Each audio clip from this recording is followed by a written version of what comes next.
Salut tout le monde, bienvenue à ce nouvel épisode de Sur ça, bonne soirée. Aujourd'hui, on va parler des finales des compétitions de soccer en Europe, incluant la finale de la Ligue des Champions, la finale de l'Europa League, la fin de saison en Premier League et en Bundesliga, ainsi que le départ officiel de Kylian Mbappé du PSG. Et on va continuer notre série de films James Bond avec le 4e film incarnant Roger Moore dans le rôle de James Bond, sorti en 1979, Moonraker. Commençons donc avec le départ d'Mbappé du Paris Saint-Germain. Donc, ça a été annoncé officiellement par le joueur lui-même le 10 mai dernier. Donc, la légende de l'équipe du Paris Saint-Germain a finalement annoncé qu'il allait quitter le club élite de la Ligue 1 après 6 ans de succès auprès de ce club. En carrière, il a gagné 7 fois le titre de champion de France, une fois avec Monaco et 6 fois en 6 années consécutives avec le Paris Saint-Germain, 5 fois d'affilée le trophée UNFP de meilleur joueur de la saison en Ligue 1 de 2019 à 2024, excluant l'année 2020 à cause de la COVID-19, gagnant de la Coupe du Monde avec la France en 2018 à l'âge seulement de 19 ans, avec 7 buts en 8 matchs, pour un total de 46 buts en 77 matchs avec l'équipe de France. En 307 matchs avec le Paris Saint-Germain, Kylian Mbappé a marqué incroyablement 256 buts, ce qui le classe premier de tous les temps au sein de l'équipe pour les buts marqués, juste devant Edinson Cavani avec 200 buts et Zlatan Ibrahimovic avec 156 buts. Kylian Mbappé a joué son dernier match au Parc des Princes le 11 mai dernier, immortalisant ainsi sa place au sein des plus grands joueurs ayant joué pour le PSG. Évidemment, il y a eu énormément de rumeurs par rapport à la prochaine équipe de Kylian Mbappé, mais il semblerait que le Real Madrid soit vraiment potentiellement la prochaine adresse de ce légendaire joueur français. Et ça pourrait être pour Kylian Mbappé l'opportunité d'avoir une équipe idéale pour potentiellement remporter des compétitions européennes, dont celle qui lui manque le plus, la Champions League. Ça serait vraiment... ça immortaliserait probablement sa carrière et ça immortaliserait toutes ses victoires, quand même, un gagnant de la Coupe du Monde, gagnant des champions de France en Ligue 1. Peut-être qu'il va gagner l'Euro cette année, on verra, mais la compétition reste quand même féroce en compétition internationale. Mais gagner la Champions League avec un club comme le Real Madrid, ça serait vraiment une façon sublime de continuer sa encore très jeune carrière. Merci Jay. Moi je vais passer maintenant pour les 3 premières places de la Premier League. Fait que avant de commencer par parler des top 3 du classement, je tenais à féliciter Aston Villa qui ont terminé en 4e position, a réussi à passer Tottenham, ce qui a fait qu'ils sont qualifiés pour la Champions League depuis 41 ans. Bonne chance à Aston Villa. Maintenant, parlons du Liverpool. Le dernier match pour Jürgen Klopp. Vers au milieu de la saison, on pensait tous que Liverpool avait la chance de gagner la Premier League pour la dernière saison du coach. Et je pense que plusieurs personnes auraient voulu ça aussi. Tout allait bien, à chaque match le classement changeait beaucoup et Liverpool finissait souvent en première position à chaque semaine. Soudain, le 24 avril dernier, lorsqu'ils ont affronté Everton, ils ont perdu 2-0, ce qui a tout changé. Ensuite, ils ont fait match nul contre West Ham et 2 matchs après West Ham, ils ont fait un match nul contre Aston Villa.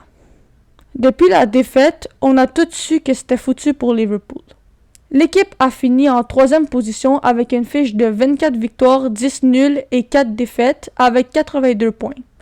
Ils ont quand même eu une remontée comparée à la saison dernière qu'ils ont fini en 5e position. Les 2 joueurs qui ont très bien fait, Mohamed Salah qui a le plus de buts, 18, et le plus d'assists, 10. Virgil van Dijk a le plus de passes complétées avec 2872. Il a aussi le plus de duels aériens gagnés avec 140. Dégagement avec 142 et des interceptions avec 39. Il a vraiment été le joueur étoile. Pour le dernier match, qui était le 11 mai, 2 joueurs ont dit leurs adieux pour ce club. Thiago Alcantara et Joel Matip. Sinon, il y a des rumeurs qui se promènent un peu comme que Mohamed Salah quittera le club pour aller en Arabie Saoudite et que Virgil van Dijk allait retourner en Allemagne avec le Borussia Dortmund. Ça, ce ne serait pas bon pour le club la saison prochaine. Maintenant pour Arsenal, cela fut une saison très serrée qu'on devait attendre jusqu'au dernier match pour savoir s'ils allaient finir en première position, mais malheureusement, avec une saison exceptionnelle, n'ont pas réussi à achever ce qu'ils voulaient vraiment et c'est pour une deuxième saison consécutive qu'ils finissent en deuxième position. Ils ont fini avec une fiche de 28 victoires, 5 nuls et 5 défaites avec un total de 89 points. Mikel Arteta, leur coach, croyait vraiment à la victoire et n'a jamais abandonné avec toutes ses paroles positives pendant des conférences qui disaient à ses partisans « Nous allons gagner la Premier League ». Il a toujours gardé la tête haute avec la confiance. Sinon, Saka a fait une très belle saison avec le joueur qui a le plus de buts dans son équipe qui est 16 buts. Arsenal, à chaque saison, trouve toujours un moyen de se planter. Il manque quelque chose à l'équipe. Maintenant, les grands gagnants de la Premier League, pour une 4e saison consécutive, c'est même un record, avec un 6e titre, Manchester City. Je trouve personnellement que leur saison a autant été difficile. Comme j'ai dit tantôt, c'est avec le match du 11 mai qu'on a vraiment confirmé leur victoire. Ils ont fini avec une fiche de 28 victoires, 7 nuls et 3 défaites avec 91 points. Ça a vraiment été grâce au nombre de défaites comparé à Arsenal que Man City ont gagné. Sinon, le tout a été très dur car Haaland a été blessé longtemps et surtout Kevin De Bruyne. Mais ils ont toujours trouvé le moyen de réussir. Je m'en souviens lorsque Kevin De Bruyne était revenu de sa blessure et ça l'a vraiment paru. 4 passes décisives pendant un match contre Luton. Erling Haaland, encore une fois, le meilleur marqueur de l'équipe, a fini la saison avec un total de 27 buts et 5 assists et le meilleur marqueur en Premier League. Mais sinon, un joueur qui a très bien joué aussi, Phil Foden, avec 19 buts et 8 assists, avec le 4e meilleur buteur de la Premier League. J'ai toujours trouvé ce joueur très bon, important pour l'équipe et le fun à regarder. Lui qui a le plus d'assists dans l'équipe, Kevin De Bruyne, avec 10 assists et il a aussi 4 buts. Disons que tous les joueurs ont été présents quand ils étaient sur le terrain. Ruben Diaz, le meilleur défenseur, a fait 30 interceptions et 75 dégagements. Comme je viens de dire, ils ont tous été présents. En parlant de Man City, ils ont eu le plus de buts en Premier League qui est 96 et le plus de passes 26 244. Avec l'équipe solide qu'ils ont, est-ce qu'ils vont encore gagner la Premier League la saison prochaine pour une 5e année consécutive? Nous verrons le tout et sommes très impatients que la Premier League recommence. Sinon, quelques petites statistiques pour les meilleurs buteurs. Comme j'ai dit, le premier meilleur, c'était Erling Haaland. Le deuxième meilleur marqueur, Cole Palmer, avec 22 buts. Il était avec Man City la saison d'avant. Maintenant, il est avec Chelsea. On voit clairement que ça marche bien avec Chelsea. Sinon, le troisième meilleur buteur, c'est Alexander Isak, avec 21 buts. Phil Foden, comme j'ai mentionné, le 4e meilleur. Mais Dominic Solanke a le même nombre de buts qui est 19. Je voulais mentionner aussi que Mohamed Salah était proche avec 18 buts, mais il a été quand même blessé longtemps. Mention honorable à Chelsea, grâce à leur victoire face à Bournemouth 2-1 et de leur série de 5 victoires consécutives en fin de saison, vont leur permettre de retourner après un an d'absence et un début de saison extrêmement difficile en Premier League, dans les compétitions européennes la saison prochaine. Il faut aussi souligner qu'après plusieurs saisons avec le club, Thiago Silva a officiellement fait ses adieux à Chelsea lors de leur dernier match. Comme annoncé, il retourne au Brésil avec Fluminense. Merci Chloé. Continuons un peu sur la Premier League et attardons-nous un peu à Liverpool et plus précisément à Jürgen Klopp qui, on le sait très bien, au mois de janvier avait annoncé son départ du club pour, disons, des raisons de fatigue. C'est ce qu'il nous avait dit, entre autres.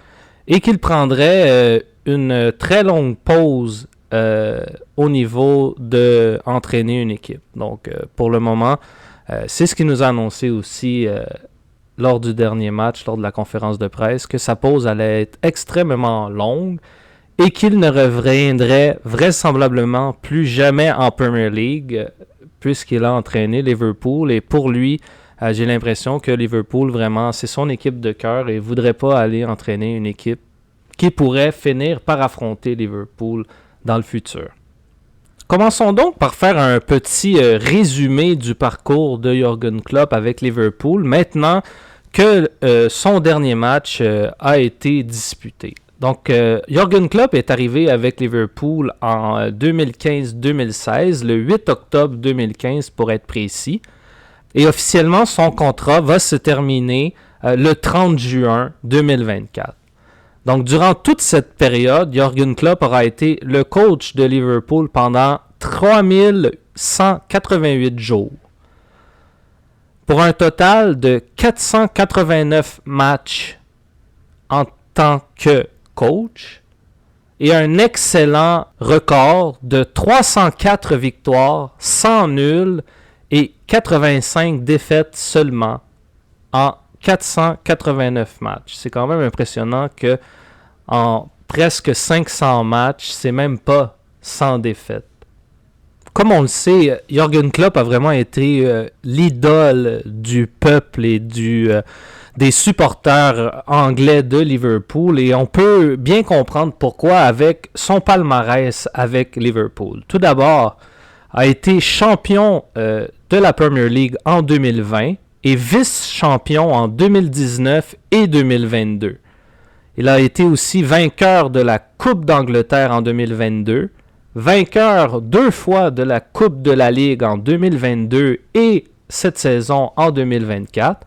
Il a été aussi finaliste en 2016, vainqueur aussi du Community Shield en 2022, finaliste en 2019 et 2020, mais sûrement une des plus grandes compétitions qu'il aura remportées avec Liverpool, c'est bien sûr la Ligue des Champions en 2019. C'est quand même aussi rendu 2 autres fois en finale en 2018 et en 2022. Il a été aussi vainqueur de la Supercoupe de l'UEFA en 2019, de la Coupe du monde des clubs de la FIFA en 2019 et finaliste de l'Europa League en 2016. Donc ça va vraiment être un vide de ne pas avoir Jürgen Klopp derrière le banc de Liverpool à partir de la saison prochaine. Et c'est mon opinion à moi, mais j'ai l'impression qu'il y a quelques joueurs de l'ère Klopp qui pourraient quitter aussi le club venant la venue du nouvel entraîneur. Parlons maintenant justement de ce nouvel entraîneur de Liverpool qui a été confirmé, Arne Slot, tout droit venu des Pays-Bas. Donc Arne Slot, c'est pas un entraîneur qui est là depuis longtemps. Ça ne fait que depuis le 1er juillet 2019 qu'il est officiellement un entraîneur au sein du soccer européen. Donc son premier poste en tant qu'entraîneur a été avec Alkmaar de juillet 2019 à décembre 2020 sur une période de 523 jours pour 58 matchs seulement disputés, 32 victoires, 16 nuls et 10 défaites. Après sa tenure avec Alkmaar, il a pris, je dirais, une moitié d'année de congé pour finalement revenir le 1er juillet 2021 avec Feyenoord aux Pays-Bas. En 1095 jours à la barre de l'équipe et 148 matchs, il a un dossier de 97 victoires, 27 nuls et 24 défaites. Comme je vous l'ai dit un peu plus tôt, ça fait pas beaucoup d'années que Arne Slot est entraîneur au niveau pro. Donc, il n'a pas beaucoup de titres à son actif en tant qu'entraîneur, mais quand même, c'est avec Feyenoord qu'il a les 2 titres à son actif. Tout d'abord, il a été champion des Pays-Bas en 2023 et champion de la Coupe des Pays-Bas en 2024. Donc, c'est un peu avec un nouvel air qu'on va arriver la saison prochaine avec Liverpool. C'est sûr que pour tous ceux qui sont là depuis 8 ans et demi, 9 ans même, avec Jürgen Klopp, c'est sûr que ça va être un gros changement à faire avec les nouvelles façons, je dirais, que Arne Slot va amener à l'équipe. Ça va être vraiment intéressant de voir qui va pouvoir réussir à vraiment bien s'adapter. Et ça va être aussi intéressant de voir quel joueur Arne Slot voudra avoir dans son effectif et les joueurs qui pourraient potentiellement arriver aussi sous les ordres de Arne Slot. Merci Étienne. Moi, j'aimerais ça continuer dans la Premier League avec l'équipe qui a le plus de titres, un club qui nous a tous déçus cette saison, Man United. Je trouve que c'est vraiment important d'en parler un peu car ils ont fini avec un classement de 8e position avec une fiche de 18 victoires, 6 nuls et 14 défaites avec 60 points. Là, vous allez me dire que c'est pas si pire car ils sont dans le top 10, mais pour Man United, c'est pas normal de finir en 8e position. Premièrement, ils sont même pas qualifiés pour la Champions League ni dans la Europa League. Je pourrais même dire que c'est leur pire saison depuis 40 ans. Comme j'ai dit tantôt, 14 défaites, c'est beaucoup. C'est leur saison avec le plus de défaites en 46 ans. Aussi, j'en ai pas parlé, mais c'est aussi leur saison avec le plus de buts concédés avec 58 en 53 ans. Non mais sérieux, qu'est-ce qui s'est passé cette saison? Ils ont tous réussi à abattre leur propre mauvais record. Même la saison dernière, ils ont fini 3e dans le classement. C'est vraiment une grosse différence. Ce qui les a tués le plus, c'est vraiment les blessés. À chaque match, Erik ten Hag devait modifier ses lignes dues à de nouvelles blessures chaque fois. Le joueur qui m'a déçu, qu'à l'habitude il fait quelque chose, Anthony, en 29 apparences, il a 1 but, 1 assist. Cela a été une des plus pires saisons pour lui et disons qu'on avait besoin de lui. Les seuls joueurs qui ont réellement été présents, Rasmus Højlund, en 30 matchs, 10 buts, 2 assists. Alejandro Garnacho, en 36 matchs, 7 buts, 4 assists.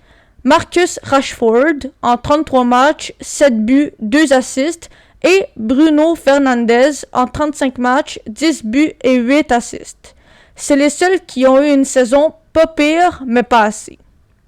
Nous avons reçu comme nouvelle que Raphaël Varane et Anthony Martial quittent Man United et vont sûrement jouer ailleurs.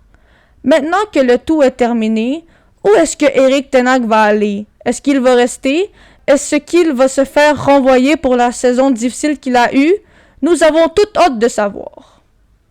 Finissons avec la Premier League en parlant des équipes qui seront reléguées en Championship et les équipes qui seront promues en Premier League la saison prochaine.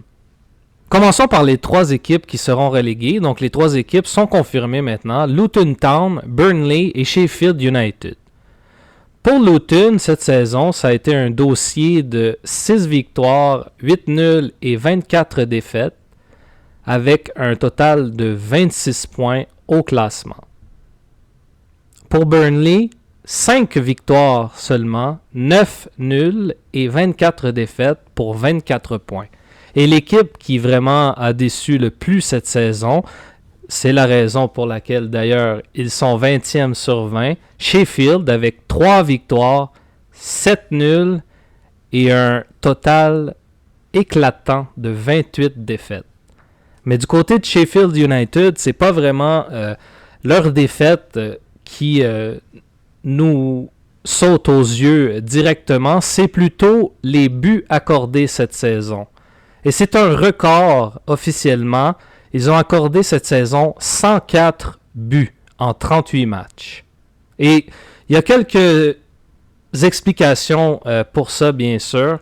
Sheffield United qui ont eu extrêmement de la difficulté en défense cette saison. On peut prendre comme exemple les matchs contre Arsenal où ils ont perdu 6-0, contre Aston Villa 5-0, Brighton 5-0. Mais je dirais que le match où on s'est vraiment rendu compte que cette saison Sheffield United était vraiment pas de calibre, c'est vraiment le match contre Newcastle où ils ont perdu avec un score qu'on ne voit pas vraiment souvent au soccer, mais c'est malheureusement arrivé cette saison pour eux. Un gros 8-0 en faveur de Newcastle. Burnley, qui ont fini 19e sur 20, eux, c'était une équipe qu'on s'attendait peut-être en début de saison à peut-être réussir à se faufiler à la 17e ou à la 16e place du classement en fin de saison, dû entre autres à leur victoire l'an dernier en Championship et grâce aux performances extraordinaires de l'équipe et surtout du coaching staff, surtout de l'ancien capitaine de Man City, Vincent Kompany, qui est leur coach et encore présentement. Ça a été un début de saison quand même un peu surprenant pour Burnley. Ça allait quand même pas si pire. Mais il y a plusieurs matchs où on a été vraiment indiscipliné et on a réussi à prendre plusieurs cartons rouges durant la saison, ce qui a fait en sorte qu'on a perdu des joueurs pour quelques matchs et ça a vraiment pas aidé l'équipe. Et vraiment, ce qu'on peut dire, c'est qu'en fin de saison, leur résultat a vraiment été en déclinant. Donc, leurs 4 derniers matchs, ça s'est soldé par un match nul de 1-1 face à Manchester United et 3 défaites consécutives pour terminer la saison. Une défaite de 4-1 face à Newcastle, une défaite de 2-1 face à Tottenham et lors du dernier match, une défaite de 2-1 face à Nottingham Forest qui les ont officiellement éliminés. L'équipe qui nous a le plus surpris des 3, c'est bien sûr Luton Town qui à plusieurs reprises cette saison, dû entre autres aux déductions de points d'Everton et de Nottingham Forest, avec plusieurs bonnes chances de réussir à rester en Premier League la saison prochaine. Ça a été, et on se rappelle aussi, vers le temps des fêtes, vers Noël et au début de janvier, ça avait été plusieurs résultats positifs pour Luton Town. Ça s'est gâté par la suite, malheureusement, avec la blessure de l'attaquant Adebayo. Ça a vraiment changé la dynamique de l'équipe et Carlton Morris avait beaucoup plus de travail à faire puisqu'il était seul à l'avant et ça a vraiment été ce qui a vraiment tué l'équipe sur le long terme. Et disons aussi que sur leurs 4 derniers matchs, où ils auraient pu prendre les devants sur Nottingham Forest qui était devant eux. Ça n'a pas été vraiment des matchs où on a vraiment vu ce que Luton Town pouvait vraiment faire avec, premièrement, le 27 avril, une défaite de 2-1 face à Wolverhampton. Ensuite, un match nul de 1-1 face à Everton le 3 mai. Et pour les 2 derniers matchs, le 11 mai face à West Ham, une défaite de 3-1. Et le 19, une défaite de 4-2 contre Fulham qui, par le même fait, les reléguait au Championship pour la saison prochaine. Allons-y maintenant sur une note positive et parlons des équipes qui vont faire leur retour ou qui viendront pour la première fois en Premier League la saison prochaine. Tout d'abord, c'est un peu compliqué la façon que ça marche, les promotions pour passer du Championship à la Premier League. Tout d'abord, les 2 premiers au classement après les 46 matchs, parce que oui, en Championship, c'est pas 38, mais bien 46 matchs dans une saison. Donc, les 2 premiers vont directement aller la saison prochaine en Premier League. Donc, tout d'abord, les vainqueurs cette saison et pour la 8e fois, ce qui est un record en Championship, Leicester City, qui, en 46 matchs, ont réussi 31 victoires, 4 nuls, 11 défaites, 89 buts marqués, 41 concédés pour un différentiel de plus 48 et 97 points, un point devant leur plus proche poursuivant, Ipswich, qui sont en deuxième place. Donc pour Leicester City, ce sera un retour en Premier League après un an d'absence et ça va être vraiment intéressant de voir s'ils vont être capables de se remettre dans l'élite de la Premier League comme ils ont été auparavant. Mention honorable à quelques joueurs justement de Leicester. Premièrement, je pense vraiment à la vedette de cette équipe, Jamie Vardy, qui, faut se le rappeler, lors de la venue de Leicester en Premier League un peu plus tôt dans les années 2000, avait été le héros en réalisant une saison incroyable, ce qui avait permis à Leicester de remporter la Premier League avec personne qui s'attendait à ça. Et c'est encore une fois ce qu'il a réussi à faire cette saison. A été le 5e meilleur buteur du Championship avec 18 buts et le meilleur marqueur de Leicester pour leur permettre de, pour la 8e fois, de remporter le Championship et du même coup de revenir en Premier League. Il faut aussi parler des joueurs avec le plus de passes décisives cette saison.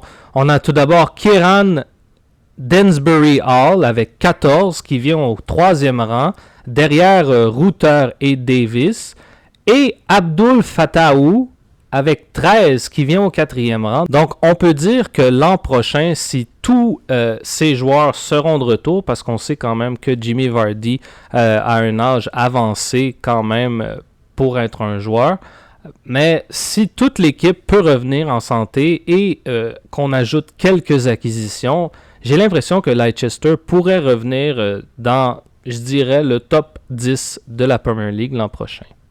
Allons-y maintenant de la deuxième équipe qui va automatiquement passer du Championship à la Premier League. C'est Ipswich Town, qui cette saison en 46 matchs, 28 victoires, 12 nuls, 6 défaites seulement, 92 buts marqués, 57 accordés pour un différentiel de plus 35 et 96 points, comme je l'ai dit plus tôt, un point seulement derrière Leicester. Ce qui est intéressant du côté de cette équipe, c'est que la saison avant celle-ci, ils ont été promus en Championship. Donc ça va faire 2 saisons consécutives qu'ils vont être promus de leur ligue respective. Donc ils sont passés de la Ligue 1 au Championship et maintenant la saison prochaine, iront jouer en Premier League.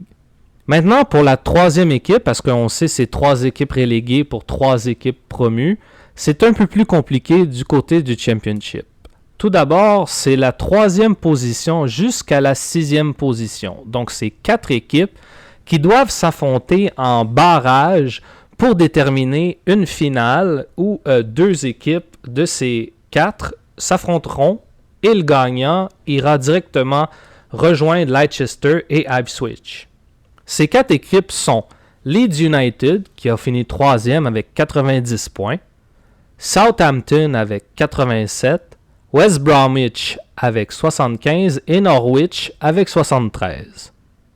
Donc le premier barrage a été entre Norwich City et Leeds United. Au match aller, ça a été un nul 0-0. Mais au match retour, Leeds United a vraiment pris les devants et montré sa supériorité sur Norwich et l'a remporté 4-0 et 4-0 au total de buts. Pour le deuxième barrage, c'était West Bromwich contre Southampton. Là aussi, à l'aller, ça s'est terminé avec un 0-0. Et au retour, tout comme Leeds, Southampton a pris les devants 3-1 pour remporter ce barrage 3-1 au total de buts. Donc pour le moment, ce sera Leeds United et Southampton qui s'affronteront le 26 mai à Wembley pour déterminer lequel des deux se rendront en Premier League la saison prochaine. Merci Étienne. Donc on va maintenant y aller du côté de l'Allemagne avec une équipe qui a fait énormément parler d'elle cette saison et je parle évidemment du Bayer Leverkusen. Donc on va y aller d'un petit historique, plus précisément de la saison passée. Donc lors de la saison 2022-2023 du Bayer, Leur ancien manager, Gerardo Castro, avait été remplacé par l'un des plus grands milieux de terrain défensifs de l'histoire du soccer, Xavi Alonso, qui avait précédemment coaché le Real Sociedad de 2019 à 2022, qui est d'ailleurs une des anciennes équipes avec qui il a joué. Donc, dès son arrivée le 5 octobre 2022, le Bayern a eu un dossier de 13 victoires, 6 matchs nuls et 7 défaites. Eux qui avaient commencé l'année avec un dossier assez désastreux de 1 victoire, 2 matchs nuls et 5 défaites. Donc, grâce à l'arrivée de Xabi Alonso au sein de l'équipe en tant que nouvel entraîneur, donc le Bayer Leverkusen a terminé en 6e position en Bundesliga et a pu se qualifier en Europa League, qui est un léger déclin de la saison précédente de 2021-2022, où ils avaient fini 3e au classement.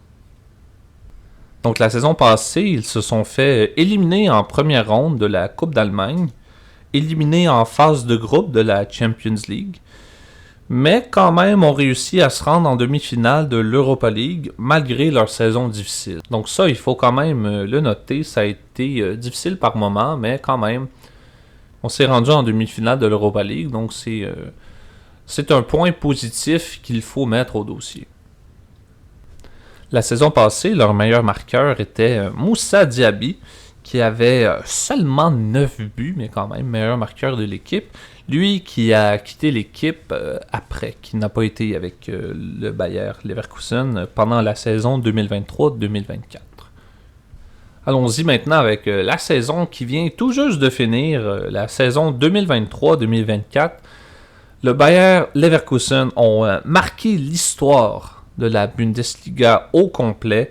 Pour la première fois en 60 ans d'histoire, le Bayer Leverkusen est la toute première équipe de l'histoire de la Ligue à être invaincue pendant l'entièreté de la saison, avec un dossier de 28 victoires, 6 matchs nuls et aucune défaite. 89 buts marqués et seulement 24 buts concédés, pour un différentiel de plus 65. C'est absolument incroyable ce que le Bayer Leverkusen a pu accomplir en seulement 1 an d'évolution avec Xabi Alonso. En plus de leur saison invaincue en Bundesliga, c'est quand même un total, toute compétition confondue, 51 matchs invaincus. Cette saison-ci, elle a vraiment été marquée par l'excellent travail de Xabi Alonso qui a complètement transformé son équipe en puissance offensive avec des joueurs comme Victor Boniface, Florian Wirtz et Patrick Schick, les 3 meilleurs buteurs de l'équipe avec respectivement 14, 11 et 7 buts. Et ça inclut aussi une structure défensive de l'équipe qui a été extrêmement solide pendant l'entièreté de la saison. Et ça inclut des joueurs comme Alex Grimaldo, Jérémy Frimpong, qui ont respectivement 10 et 9 buts. Donc, autant pour les joueurs défensifs que les joueurs offensifs, on a des buts marqués dans toutes les positions, autant en défensive que pour les milieux de terrain, que pour des attaquants de pointe. Donc, si on va sur les meilleurs marqueurs de cette saison, évidemment, au premier rang, on a Harry Kane avec 36 buts, qui avait eu une saison absolument remarquable par un club qui était un peu moins remarquable. Quand même, le Bayern Munich qui avait eu 11 saisons consécutives avec la Bundesliga comme champion. Donc, c'est quand même un léger déclin de ce côté-ci. Mais si on regarde les meilleurs marqueurs, Victor Boniface avec 14 buts est à égalité au 8e rang avec Benjamin Sesko du Red Bull Leipzig. Et Florian Wirtz, lui, est à égalité avec Jonas Wind de Wolfsburg avec 11 buts. Donc, on voit quand même certains joueurs du Bayer Leverkusen dans le top 20 des meilleurs marqueurs, ce qui est pas rien, évidemment. Mais vraiment, ça a été Ça a été une grosse force de frappe du Bayer Leverkusen et défensivement, on a été extrêmement structurés et ils ont été invaincus pendant toute l'année au complet. Donc, c'est une saison réellement historique. De plus, cette saison-ci a été marquée par l'acquisition de joueurs clés comme Jonas Hoffmann, Granit Xhaka et Victor Boniface, que j'ai nommé précédemment. Évidemment, une confiance qui a été complètement impénétrable tout au long de la saison, autant en Bundesliga que dans les compétitions européennes. Donc, dès la 6e semaine du championnat allemand, de la Bundesliga, le Bayern n'ont jamais quitté le premier rang de la Ligue. Donc, dès la 6e semaine, ils ont été premiers tout au long du reste de la saison. Donc, ils n'ont pas changé de position depuis. Ils ont dominé toutes les équipes qui se sont dressées devant eux. Donc, ça a été absolument incroyable comme saison. Aucune équipe n'a réussi à les vaincre jusqu'à ce jour. Donc, ils s'affronteront Atalanta en finale de l'Europa League et tenteront ainsi d'établir un 52e match consécutif sans défaite. Merci Jay. Donc justement, en parlant de l'Europa League, allons-y un peu d'un décortiquement des deux équipes qui seront en finale. Tout d'abord, ça sera Atalanta. Cette saison en Serie A, ça a été vraiment difficile pour Atalanta, avec une 5e place seulement, avec un dossier de 20 victoires, 6 nuls, 10 défaites, pour un maigre 66 points. Mention honorable quand même, c'est la 2e meilleure équipe avec un différentiel de plus 28, derrière l'Inter à plus 67 cette saison. Sans oublier leurs 67 buts marqués pour le 2e rang et leurs 55 passes décisives, encore bon là pour le 2e rang, à égalité avec l'AC Milan et derrière l'Inter à 58. Du côté de leur parcours en Europa League maintenant, Atalanta faisait partie du groupe D avec le Sporting, Sturm Graz et le Rakow Częstochowa. Ils ont remporté leur groupe avec un dossier de 4 victoires et 2 nuls pour 14 points en 6 matchs, 12 buts pour, 4 buts contre, pour un différentiel de plus 8. En 8e de finale, ils affrontaient l'une des équipes qui faisait partie de leur groupe, le Sporting, et ont réussi une victoire au total de 3-2 grâce à un nul de 1-1 à l'aller et une victoire de 2-1 au retour. En quart de finale, face à un des favoris de la compétition, Liverpool, ils ont réussi à faire une grosse surprise à l'aller avec une victoire écrasante de 3-0. Et malgré un retour de Liverpool au match retour, Atalanta a réussi un gros coup en gagnant 3-1 au total de buts. En demi-finale, on croyait vraiment que ça allait être plus serré avec un match nul de 1-1 à l'aller face à Marseille, mais ils ont fait encore le même coup comme avec Liverpool et cette fois-ci à l'aller, ils ont remporté le match 3-0 pour sortir victorieux 4-1 au total de buts et accéder à la finale de l'Europa League, malgré leur saison décevante en Serie A. Du côté de leur adversaire maintenant, le Bayer Leverkusen, qui est vraiment l'équipe de l'heure au soccer européen, c'est vraiment une saison vraiment remarquable et record pour ce club en Bundesliga, comme Jay nous en a fait le portrait un peu plus tôt. En Europa League maintenant, on avait hâte de voir si ça allait continuer leur exploit d'être invaincus cette saison et on n'a pas été déçus. Tout d'abord, ils faisaient partie du groupe H en compagnie de Karabag, Molde et Aachen. Ils ont remporté facilement leur groupe avec 6 victoires en 6 matchs pour 18 points avec 19 buts pour, que 3 buts contre et un différentiel de plus 16. En 8e de finale, face à leurs rivaux du groupe H, Karabag, après un nul de 2-2 à l'aller, Leverkusen revient en force au retour avec une victoire de 3-2 et 5-4 au total de buts. En quart de finale face à West Ham, Ils ont réussi à prendre les devants 2-0 à l'aller et le club anglais, malgré un bon effort au retour, le match nul de 1-1 fait en sorte que l'équipe allemande remporte le duel 3-1 au total de buts. En demi-finale, après une grosse victoire de 2-0 à l'aller, l'AS Rome est revenue en force au retour avec 2 buts sur penalty de Paredes à la 43e et 66e minute de jeu, jusqu'au but contre son camp du défenseur de Rome Mancini et du but de Stanisic à la 90e minute, grâce à une passe de Granit Xhaka. Dû à cet effondrement de Rome dans les dernières minutes du match retour, le Bayer Leverkusen continue leur saison sans défaite et auront la chance en finale face à Atalanta de remporter leur 2e trophée cette saison après leur victoire en Bundesliga. Comme on le sait maintenant, la finale de l'Europa League a été disputée et vraiment ça a été un match surprise si je peux le dire.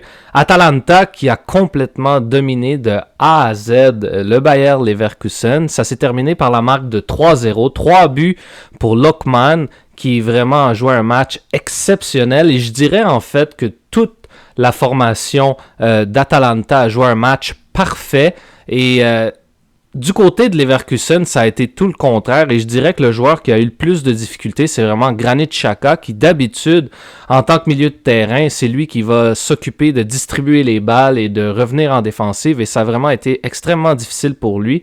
Mais il faut dire que Gasperini, le coach d'Atalanta, avait une stratégie extrêmement bien façonnée pour affronter les Leverkusen et malheureusement les Leverkusen qui n'ont pas réussi à remporter ce 2e trophée et à rester invaincus. Donc Atalanta est officiellement champion de l'Europa League et officiellement la première équipe cette saison à vaincre le Bayer Leverkusen. Du côté maintenant de la compétition qu'on attend avec impatience la finale, la Champions League, tout d'abord nous avons une équipe surprise, selon moi, qui s'est rendue en finale, le Borussia Dortmund. Faisons une petite rétrospective tout d'abord de leur saison en Bundesliga. Ça a été une saison extrêmement difficile pour eux. Une équipe, normalement, qu'on est habitué de voir dans le top 3 de la compétition. Cette saison, on finit 5e au classement avec 18 victoires, 9 matchs nuls et 7 défaites pour un mince 63 points. On peut quand même souligner les bonnes saisons de Daniel Malen. En 27 matchs, c'est 13 buts et une passe décisive. Et de l'attaquant Niklas Füllkrug en 31 matchs, 12 buts et 8 passes décisives. Si on parle de Dortmund, il faut bien sûr faire mention honorable et parler de Marco Reus, qui cette saison, en 26 matchs seulement, c'est 6 buts et 7 passes décisives quand même. Reus qui a annoncé en fin de semaine, un peu plus tôt, son départ officiel de Dortmund après plus d'une décennie au club. Passons maintenant à leur parcours en Champions League. Ils ont fini premier du groupe F avec 11 points sur 6 matchs, avec un dossier de 3 victoires, 2 nuls, 1 défaite, 7 buts pour et 4 buts contre pour un différentiel de plus 3. Ils ont réussi à finir devant le PSG, l'AC Milan et Newcastle. On peut dire que leur qualification et surtout leur première place, c'est une grosse surprise si l'on compare avec justement les difficultés qu'ils ont éprouvées tout au long de la saison en Bundesliga et de la qualité de leurs adversaires dans le groupe F. En 8e de finale face au PSV, au match aller, les deux équipes ont fait match nul 1-1. On pensait alors peut-être que Dortmund avait perdu leur magie, qu'ils avaient réussi à se transmettre dans le fond tout au long des phases de groupe. Mais au match retour, ils ont rebondi avec une grosse victoire de 2-0 grâce au but de Jadon Sancho et de Marco Reus justement pour remporter le duel 3-1 au total de buts. En quart de finale face à l'Atlético Madrid, encore une fois, on pensait au pire après le match aller, avec cette fois-ci une défaite de 2-1. Mais encore une fois, au match retour, Dortmund a répondu très fort avec une grosse victoire de 4-2 grâce à 4 buteurs différents en Julian Brandt, Jan Madsen, Niklas Füllkrug et Marcel Sabitzer pour remporter le duel 5-4 au total de buts. Direction demi-finale maintenant face au PSG, une équipe qui avait déjà joué des matchs un peu plus tôt dans la phase de groupe face à Dortmund. Pour le match aller et retour, Dortmund ont gagné 1-0 dans les deux matchs et l'histoire vraiment de ces deux rencontres, c'est le jeu défensif et le jeu impeccable de Mats Hummels qui, en plus d'avoir marqué le but victorieux lors du match retour, qui a menotté Kylian Mbappé durant les deux rencontres au complet. Passons maintenant à leur adversaire et à l'équipe peut-être la plus dangereuse d'Europe, le Real Madrid. Encore une fois, faisons une petite rétrospective de leur saison. Donc c'est une saison extraordinaire pour le Real en Liga. Vainqueur déjà, même s'il reste une journée en championnat. En 37 matchs cette saison, c'est 29 victoires, 7 nuls et une seule défaite seulement, avec un différentiel de plus 61 et 94 points au classement. Leur top joueur cette saison, premièrement, le nouveau venu qui était à sa première saison, Jude Bellingham. C'est 27 matchs cette saison, 19 buts et 7 passes décisives. Il faut quand même préciser que Jude Bellingham est un milieu de terrain. Et pour un milieu de terrain, et d'avoir 19 buts, c'est quand même extraordinaire. Par la suite, quand on parle du Real, il faut toujours parler de Vinicius Junior, qui en 25 matchs a 15 buts et 5 passes décisives. Et Rodrigo, lui aussi, en 32 matchs cette saison, c'est 10 buts et 5 passes décisives. Je tiens à préciser aussi que le Real ont réussi toute leur saison malgré plusieurs blessures à des joueurs très importants, dont leurs deux premiers gardiens, Thibaut Courtois et Kepa Arrizabalaga. Donc c'est avec leur troisième gardien, qui a été merveilleux, il faut le souligner, tout au long de la saison, Andriy Lunin, que leurs bons résultats ont quand même été au rendez-vous.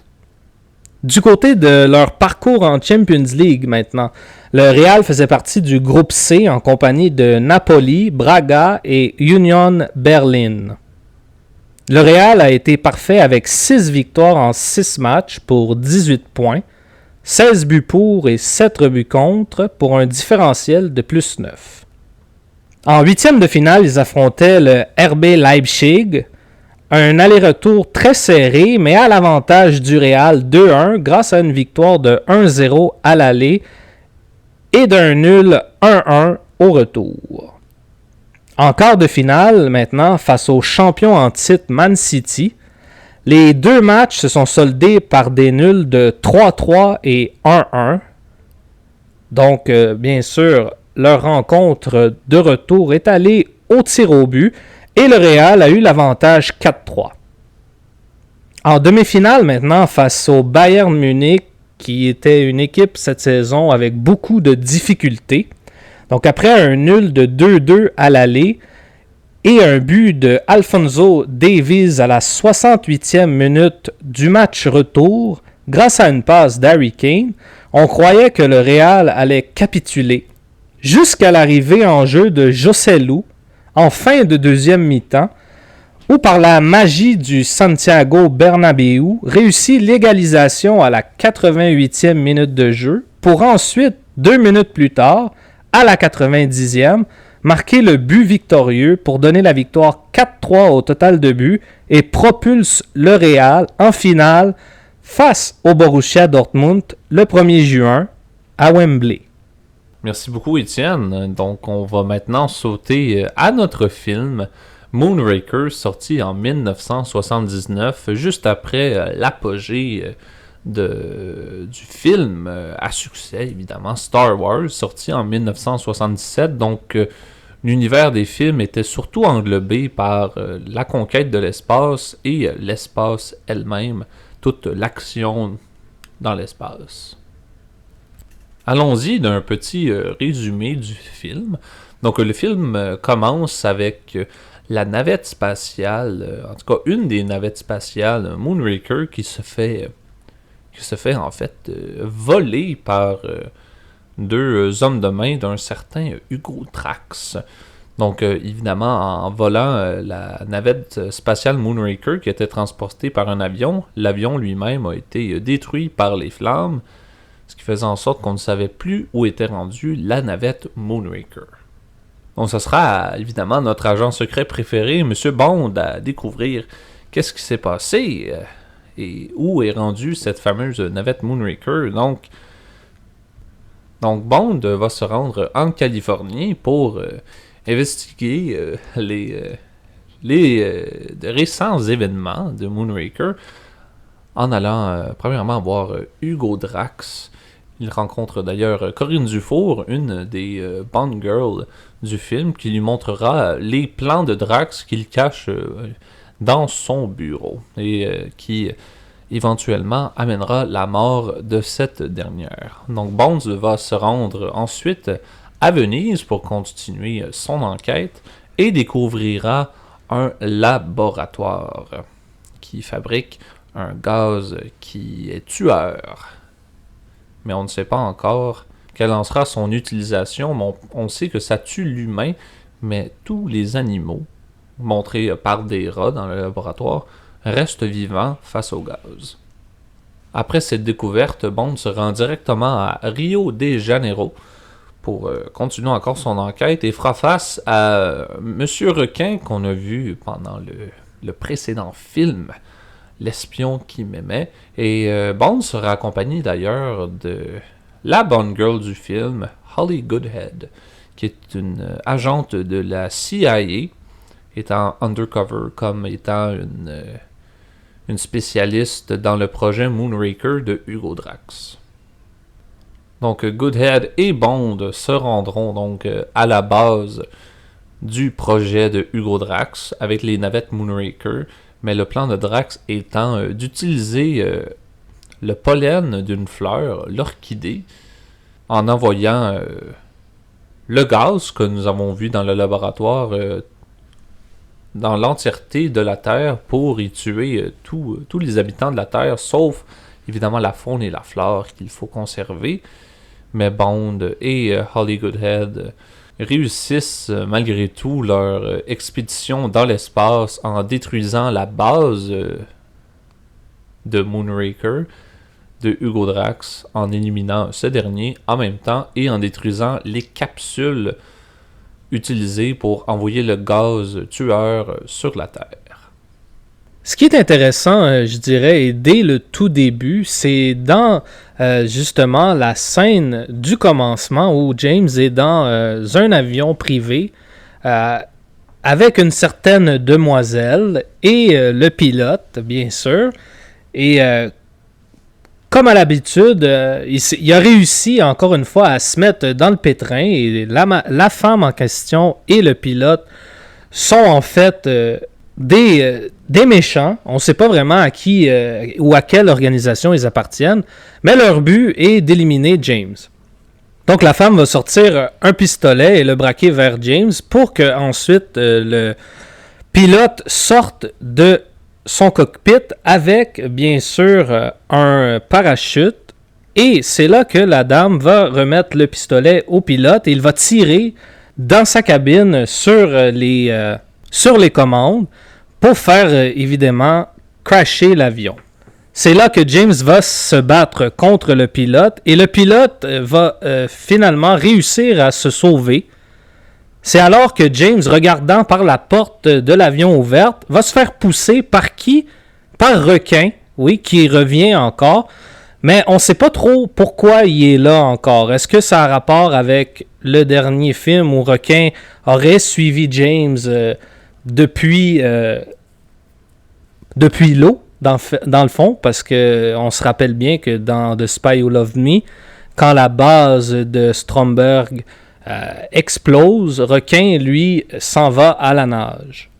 C'est alors que Requin va sauter, lui-même qui a un parachute. Petite note, on ne sait toujours pas ce que la fille est devenue.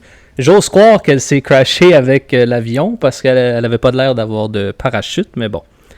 Donc James qui avait sauté lui aussi dû à la poussée de Requin, mais lui, James n'avait pas de parachute, donc il fallait qu'il rejoigne le pilote pour prendre un parachute.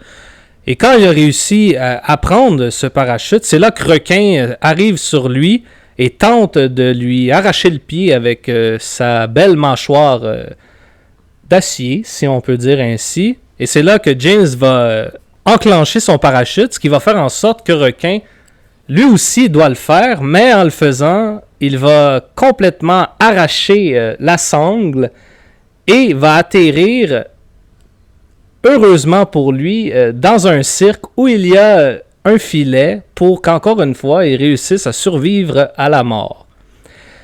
De ce point-là, Requin avait disparu par la suite du film jusqu'à ce que James, fasse taire au silence l'homme de main de Drax, Shaw. Et c'est un peu plus tard que Drax lui-même, en recevant un coup de téléphone, dit « Qui pouvons-nous avoir pour remplacer Shaw ?» Et c'est là que Requin est remis sur la table. Donc, ça serait vraiment intéressant de savoir qu'est-ce que Requin faisait au début, puisque évidemment, il n'était pas encore sous la direction et l'organisation de Drax. Mais quand même, c'est quand même intéressant de voir qu'un personnage qui semble invincible, si on peut le dire comme ça, parce que dans toutes les situations où il devrait mourir, réussit à s'en sortir. Qu'il fasse partie d'un autre film de James Bond, c'est un méchant quand même qui est très intéressant et qui est, disons, unique en son genre, dû à sa grandeur et à sa mâchoire d'acier. Moonraker, moi j'ai trouvé le film bon. Sinon, c'est sûr qu'on aime beaucoup le personnage James Bond, mais il y a un personnage que j'ai beaucoup aimé, que j'aime parce que c'est le deuxième film qui est là. Requin, c'est vraiment un personnage que j'aime regarder. C'est juste... c'est un bon acteur, puis que son personnage joue bien dans les films. Sinon, moi, j'aime ça regarder le film, puis après ça, regarder un peu d'informations sur le film. Vers 1h30 du film, on peut voir une vue d'ensemble de la station où la moitié des navettes spatiales Moonraker sont immobiles dans le vide, alors qu'elles sont censées être toutes arrimées à leur terminal. Sinon, dans la bande d'annonce du film, quand Bond frappe Requin au visage, Bond écrase sa main contre la mâchoire métallique de Requin et il a reçu une grande douleur.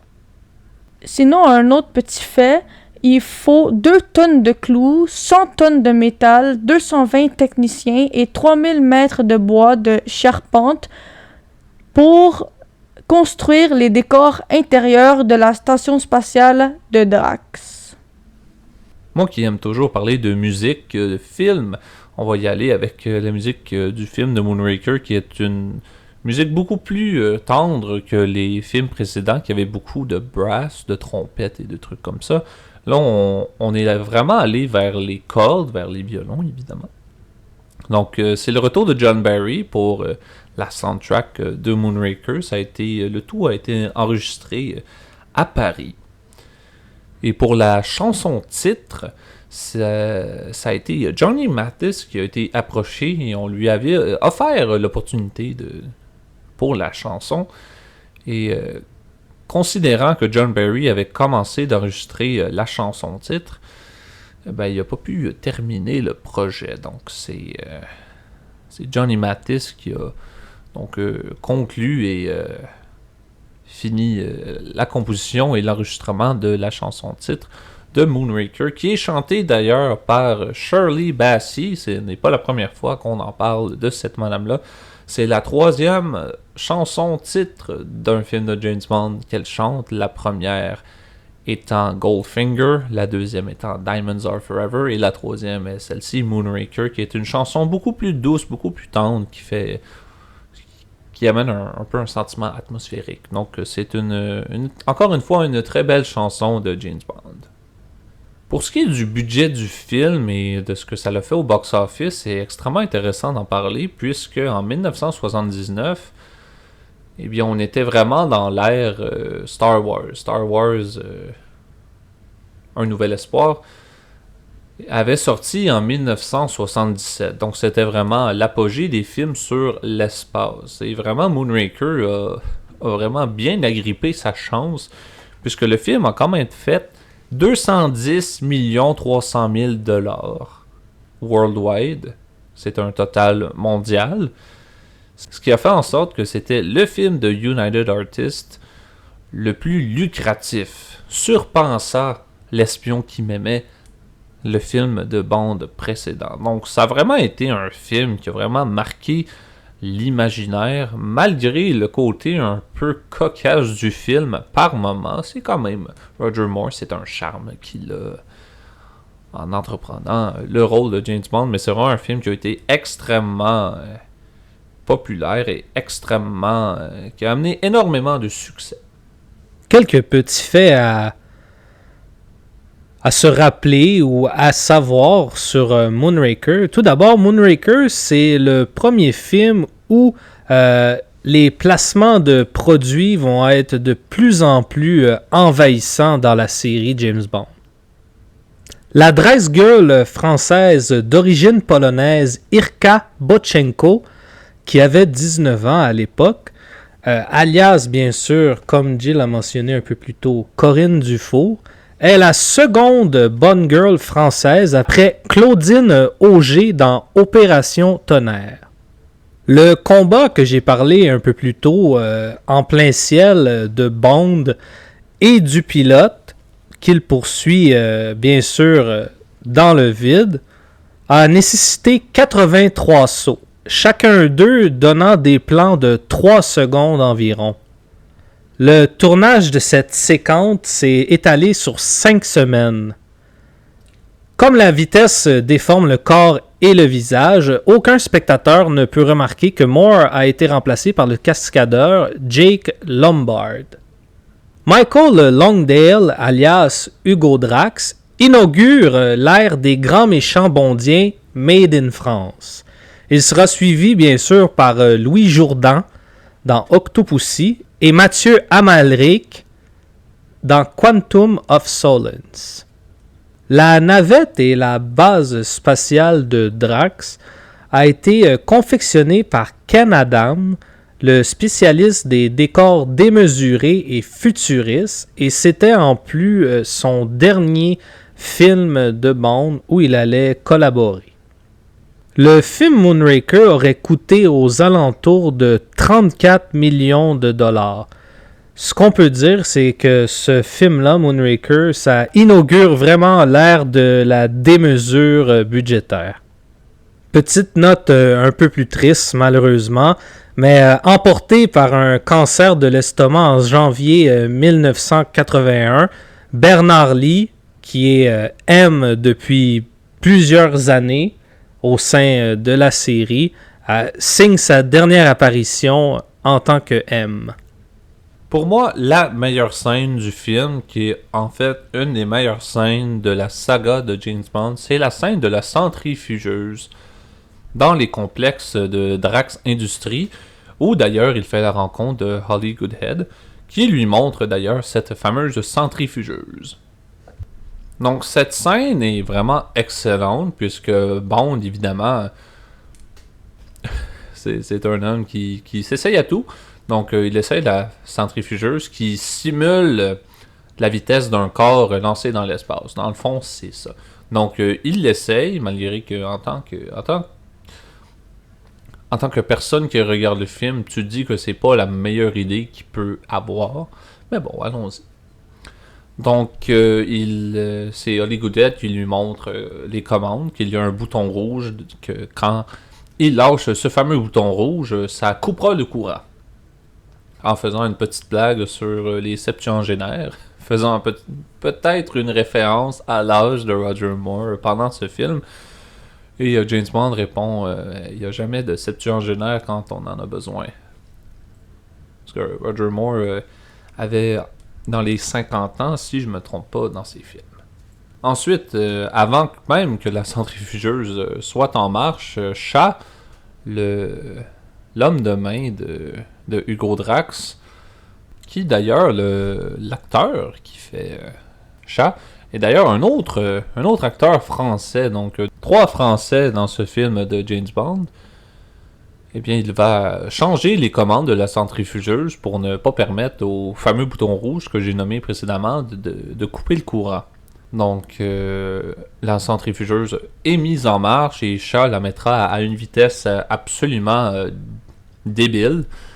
Et le personnage de James Bond qui évidemment meurt presque sur le coup, mais on voit pendant un bref instant un flashback de Q. Au début du film, Q offre à Bond un bracelet montre qui peut être utilisé comme arme en fait, donc ça peut lancer un dard qui peut tuer sa victime extrêmement rapidement.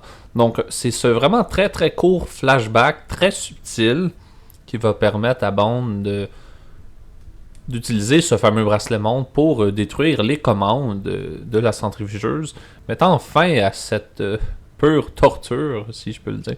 Donc c'est une scène extrêmement importante dans l'univers des James Bond, parce que ça nous fait dire que sans Q, Bond serait mort depuis un sacré bon bout de temps. C'est d'ailleurs une phrase que Q lui-même va dire pendant la saga de James Bond. Si ce n'était pas de Q, Monsieur Bond, ça ferait un bon bout que vous seriez mort. Continuons justement sur ce fameux bracelet montre. C'est un des gadgets pour moi, je pense, dans toute la saga James Bond qui est le plus important. Comme Jay vient de le dire, ça lui a sauvé la vie dans la centrifugeuse, mais ça lui a aussi sauvé la vie dans la base spatiale de Drax, quand il va confronter Drax à la fin pour justement essayer de l'empêcher de réussir son plan. Drax va brandir une arme vers Bond et en levant les mains, parce qu'on sait que ce bracelet montre répond à l'influx nerveux du poignet, va tout simplement loger une fléchette en plein cœur de Drax et par le fait même l'éliminer et lui sauver la vie aussi. Donc c'est vraiment un des gadgets qui est le plus utile dans toute la saga James Bond pour éliminer son adversaire, mais surtout pour le garder en vie. Il faut aussi spécifier que l'agent de la CIA qui est sous couverture, Holly Goodhead, remplace dans ce film-ci Felix Leiter qui, pour un des rares films, n'est pas présent dans cette série. Sur ces merveilleuses informations, autant sur notre sujet de soccer que sur notre film, c'est ce qui conclut cet nouvel épisode de Sur ce, bonne soirée. J'espère, comme à l'habitude, que nous avons autant instruit que diverti et nous nous reverrons la semaine prochaine pour un nouvel épisode. Merci et bonne soirée.